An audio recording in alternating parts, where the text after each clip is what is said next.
"Hey Pop, what was your rank back in the day?" "Mess cook, 3rd class." The voice, dripping with the unearned swagger of youth and the confidence that comes with peak physical condition, cut through the hum of the mess hall. It belonged to Petty Officer Miller, a Navy SEAL whose neck was thicker than most men's thighs. He stood with 2 of his teammates, each carrying trays stacked high with the kind of high-protein, high-calorie food needed to fuel human weapons. They formed a tight, intimidating triangle around a small, square table where one man sat alone. George Stanton, 87 years old, didn't lift his gaze from his chili. He brought a spoon to his lips with a steady hand, a sharp contrast to the wrinkled, liver-spotted skin that covered it.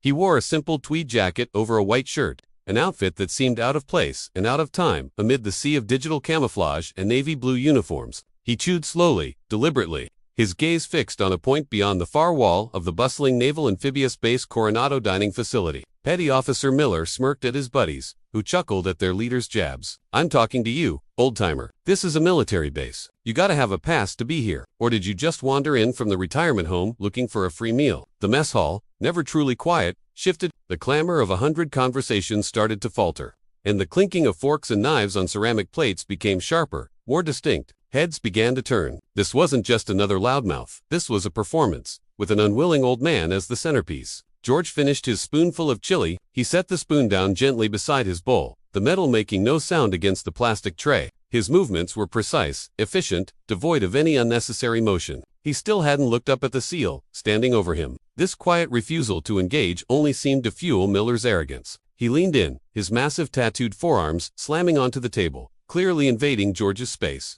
The table, bolted to the floor, didn't so much as quiver. "Look at me when I'm talking to you." Miller's voice dropped from mocking to a low, threatening growl. "We have standards here. We don't just let any civilian waltz in and take a seat. So I'm asking you again, who are you, and what are you doing on my base?" The possessive, "my base," hung in the air, thick and arrogant. A few younger sailors at nearby tables shifted uncomfortably. They knew Miller's reputation. He was a top-tier operator, a warrior of the highest caliber. But he wore his trident like a scepter and treated anyone outside his elite circle with a disdain that bordered on contempt.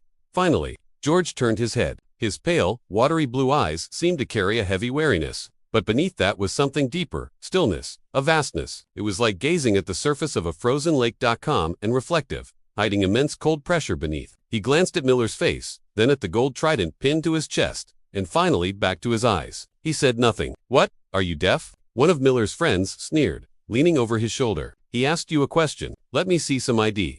Miller straightened up, gesturing impatiently. This was a major overstep of his authority, and everyone in the room knew it. A petty officer had no right to demand identification from a visitor in a public area. That was the job of base security. But no one would challenge a SEAL, especially not in the middle of the mess hall. The social cost was too high. It was easier to look away, pretend you didn't hear, or suddenly become deeply interested in your green beans. George didn't reach for his wallet. Instead, he picked up his cup of water and took a slow sip. The silence around the table was almost palpable now, the tension hanging thick in the air. Miller's face was flushing with anger. His public challenge was being met with calm, unyielding indifference. And in the rigid hierarchy of military life, that was the worst kind of disrespect. He was being made to look foolish. "That's it," Miller snapped. "You and me, we're going for a walk to see the MA. Get up now." He jabbed a finger at the tarnished pin on George's lapel, a simple design of stylized wings with a small shield in the center. The pin's details were worn smooth with age. "And you can explain what this cheap little trinket is," Miller sneered, his finger poking dismissively at the pin. For a moment, the world around George seemed to vanish.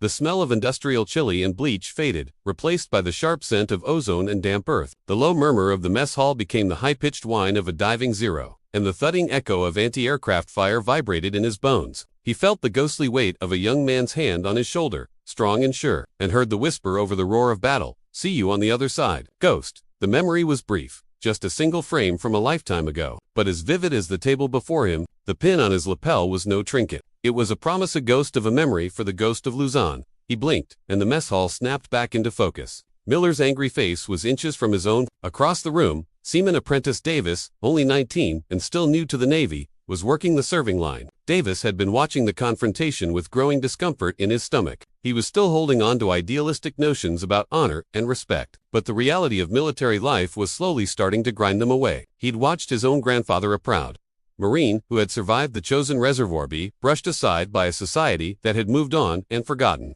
Seeing something similar unfold here, in a room filled with service members, felt almost blasphemous. He caught the smug expressions on the SEALs' faces, the way other sailors avoided looking at the unfolding scene. Then he saw Miller's hand move toward the old man's shoulder. That was the line. Once crossed, there was no going back. Davis knew he couldn't intervene. He was just a seaman, and Miller was a SEAL. Stepping in would destroy his career, but standing by felt like betraying every value he thought the uniform represented. His eyes flicked to the wall-mounted phone in the kitchen. An idea desperate reckless came to him. Wiping his hands on his apron, Davis slipped away from the serving line into the noise and steam of the kitchen. No one noticed him as he hurried to the phone, his pulse pounding. He dialed the extension for the Command Master Chief's office, the one man on base, who cared as deeply about history as he did about regulations. The phone picked up on the second ring. "Master Chief's office," a yeoman said. "I need to speak with him." "It's urgent," Davis whispered, glancing through the service window just in time to see Miller grab the old man's arm, trying to haul him to his feet. "He's in a meeting, Seaman. I can take a message." "No, you don't understand," Davis insisted, voice cracking. "There's an incident in the mess hall. SEAL Petty Officer Miller is harassing an elderly veteran, putting his hands on him." The yeoman sounded unimpressed. "File a report with the MAA. The Master Chief doesn't." "The veteran's name is George Stanton," Davis blurted. "He's just sitting there. Miller's causing a scene." A long, heavy silence followed. Davis thought the call had dropped. Then he heard the muffled voice of the yeoman. "Master Chief, you need to hear this." A new voice came on the line, rough, weathered, and razor-sharp. "This is Master Chief Thorne. Repeat what you just said." Davis straightened instinctively. "Seaman Davis, galley. Petty Officer Miller is about to drag an old man named George Stanton out of the mess hall." Another silence, this one charged. Electric. Then a harsh scrape, like a chair being shoved back. "Son," Thorne said, his voice dangerously low, "keep your eyes on George Stanton. Do not let him out of your sight. Help is on the way." The line went dead. A quarter-mile away, Master Chief Thorne shot to his feet so abruptly his coffee cup rattled. His sun-beaten, salt-worn face had gone pale. "Get me the base commander on my private line, now," he ordered, "and find out if Admiral Hayes is still in his car. His convoy was supposed to leave 10 minutes ago. Call them, tell them to turn around. Tell them it's a matter of operational history." Asterisk, the yeoman scrambled, bewildered. He didn't understand the term operational history, but the tone was unmistakable. Something enormous had just been set in motion. Who in the world is George Stanton? He wondered. Back in the mess hall, Miller's restraint snapped. The old man's calm defiance had humiliated him publicly. He was too far gone to back off now. He tightened his grip on George's arm. "All right, Grandpa, enough. You're done," he snarled, yanking him from his seat. "You have the right to remain silent because I want you to. You're a security risk on a secure facility, and you're coming with me for a little chat with people who can make you talk." It was an outrageous, irreversible misuse of authority, detaining and threatening a civilian out of wounded pride. The hall went dead silent. Only the ventilation hummed. Every eye was fixed on them. George stood not from Miller's pull, but with a quiet, weary grace, as though he had simply decided to rise. Next to the massive SEAL, he looked fragile, almost breakable. And then the mess hall doors slammed open with a force that made the walls tremble. The base commander strode in, ribbons gleaming, fury etched across his face. Beside him was Master Chief Thorne, expression carved from granite. Behind them marched two Marines in full dress uniform, so formal and out of place that confusion rippled through the room. And entering between them, moving with a quiet authority that seemed to thicken the air itself, was a man in immaculate white service dress. 3 silver stars shone on his shoulders. "Avvici admiro." For a heartbeat, the entire room froze. Then recognition hit. Chairs scraped back in a wave. Sailors and officers snapped to attention. Everyone except Petty Officer Miller, whose hand was still locked around George Stanton's arm. He stood paralyzed, eyes wide, mouth slightly open, struggling to comprehend the magnitude of what he had just done. Asterisk, the arrival of the base commander, Master Chief Thorne, and the Admiral was surreal. It didn't make sense. The Admiral's sharp, intelligent eyes scanned the room briefly before landing on the small scene at its center. He ignored the salutes, the commander, and everyone else. His attention was fixed solely on the elderly man in the tweed jacket and the SEAL who was holding him. He moved forward, his steps deliberate and silent on the polished floor. His pace was slow and purposeful, more intimidating than any charge. The base commander and Master Chief Thorne followed behind him like silent sentinels. The entire mess hall seemed to hold its breath. The Admiral stopped in front of George's table, his gaze shifting from George's composed face to Miller's hand, still gripping the old man's arm. What had once seemed like a powerful hold now appeared like a desecration. The Admiral's gaze was heavy, and Miller felt a bead of cold sweat slide down his spine. Reluctantly, he released George's arm, as if it had burned him. Then the Admiral did something that stunned everyone in the room. He squared his shoulders, clicked his heels together sharply,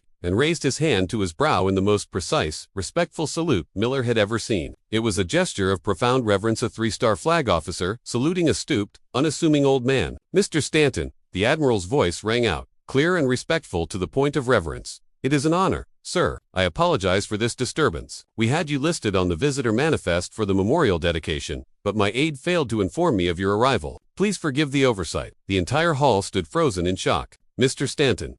"Sir." The words coming from an admiral's mouth sounded almost impossible. Miller's face, once flushed with anger, was now ashen. His earlier bravado had vanished, replaced by a creeping sense of dread. The admiral lowered his salute but kept his eyes on George, then turned slightly and raised his voice to address the stunned room. "For those of you who don't know," the admiral began, his tone now that of a lecturer at the Naval War College, "it would be wise to remember the man before you. This is George Stanton. In 1943, as a 20-year-old Navy combat demolition specialist, a frogman, the grandfather of the SEALs, he and his team were deployed to the Luzon Strait. Their mission was to disable Japanese listening posts on fortified islands in what was called Operation Nightfall." The admiral paused, letting the weight of his words sink in. Miller's eyes widened in horror. He wasn't just in trouble, he had committed a sin he didn't even know existed. The mission was a disaster, the admiral continued, his voice somber. It was compromised from the start. Of the 12 men sent, 11 were killed in the first hour. Only one survived. For 72 hours, he evaded capture on an island swarming with enemy patrols. Not only did he survive, he completed the mission alone. He disabled all 3 listening posts, using improvised explosives and his knife. When the extraction team finally found him, he had survived on roots and rainwater and taken out 17 enemy combatants without firing a single shot. For this, he was awarded the Medal of Honor.